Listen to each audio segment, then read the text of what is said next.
उनका प्राथमिक उद्देश्य ये है कि सफल हो। वैकल्पिक विषय चुनने के कई आधार डिस्कस किए, रुचि है कि नहीं है, बैकग्राउंड है या नहीं है, छोटा है कि बड़ा है, जीएस में हेल्प करेगा या नहीं, अंकदायी है या नहीं, आदि आदि आदि। और मैंने बहुत विस्तार में उनको ये समझाने का प्रयास किया कि सारे आधार अच्छे हैं, लेकिन दरअसल केवल और केवल एक आधार है जिसको प्राइम मानकर चलना चाहिए, बाकी सब मिथ्या बातें हैं। मिथ्या क्या होता है हम आगे चल के समझेंगे, शंकराचार्य का कंसेप्ट है। हिंदी साहित्य में बहुत सारा दर्शन भी पढ़ना पड़ता है, बहुत सारा समाजशास्त्र, बहुत सारा मनोविज्ञान, वो सब हिंदी साहित्य का हिस्सा है, पढ़ेंगे। अभी के लिए आप मानिए कि झूठ है। आप दरअसल कोई विषय इसलिए ले रहे हैं कि आपको सफलता हासिल हो। सफलता का एकमात्र संबंध इस बात से है कि उस विषय में अच्छे अंक मिले आपको। एक अंक से 8-10 रैंक फिसल जाते हैं और केवल 100 अंकों में सारी दुनिया चेंज हो जाती है। प्रॉपर आईएएस से आखिरी रैंक तक की दुनिया केवल 100 अंकों की गैप की है, बस इतना ही अंतर होता है। और कल मैंने विस्तार में समझाया कि अगर आपको आईएएस बनना है प्रॉपर, तो आपको 1050 नंबर चाहिए।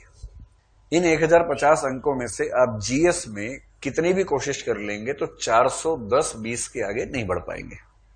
बहुत मुश्किल है। 400, 410, 15 ये सब रहेगा। आजकल जो ट्रेंड है उसकी बात कर रहा हूं। पहले 300 भी नहीं आते थे, अब बढ़ गए हैं।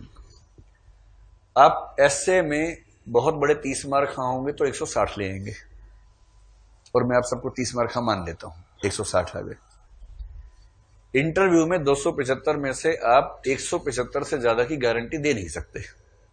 आ सकते हैं, संयोग हो सकता है, कम भी आ सकते हैं, लेकिन हाँ, एक ठीक विद्यार्थी ठीक तैयारी के साथ सही बात करके आएगा तो 175 के आसपास मिल जाएंगे, ये हम मान के चलते हैं।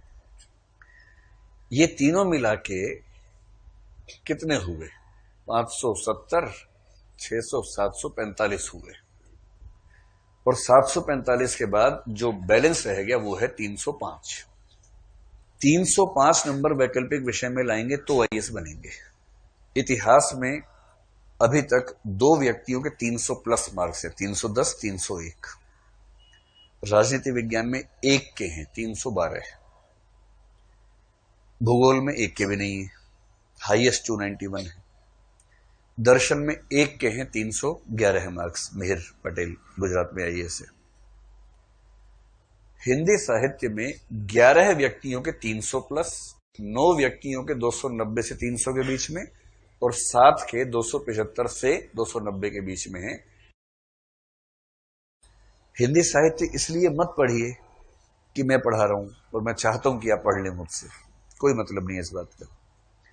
मैंने जब पढ़ाना बंद किया था ये मान के किया था कि बंद मतलब बंद, ये तो संयोग से वो सब एक परंपरा चल पड़ी जो हमारी कल्पना में नहीं थी। हिंदी साहित्य इसलिए पढ़ना है कि आपकी सफलता में सबसे बड़ी भूमिका यह विषय निभा सकता है, और ये बात मैं गारंटी से, दावे से कह रहा हूं। इंटरनेट पर डीओपीटी की साइट पर पिछले 4 साल की सारी मार्कशीट्स उपलब्ध हैं, वहां से देख लीजिए। बस जिस भी विषय को देखें हिंदी माध्यम में देखिएगा, क्योंकि लोग क्या करते हैं, अंग्रेजी माध्यम के अंक दिखा के आपको बताएंगे कि इतने अंक आते हैं। अंग्रेजी माध्यम की दुनिया एकदम अलग है, वहां तो अंकों का अनुपात ही एकदम अलग हो जाता है।